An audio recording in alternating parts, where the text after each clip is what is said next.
amakuru muraho uja wumva ukuntu umutsima w'ibigori utandukanye nuriya munyago w'umutsima waje bita akawunga ureka wo kagubwa nabi wabiha jya urya nkagagara umuntu ukagira ngo hari ikindi kintu kirimo n'abantu b'i Kigali baje bavuga ngo nimba ngo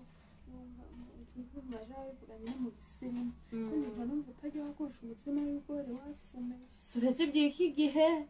ufashe ko kera twaryaga tugafata umutsima w'ibigori ukarya ugasomera wabagafata wenda amaminwa se ntuyibuka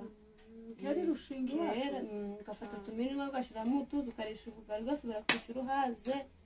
uretse ibyo binyamuga ibyacu n'ibindi binyamuga reka huyemo iterambere ryo mu Rwanda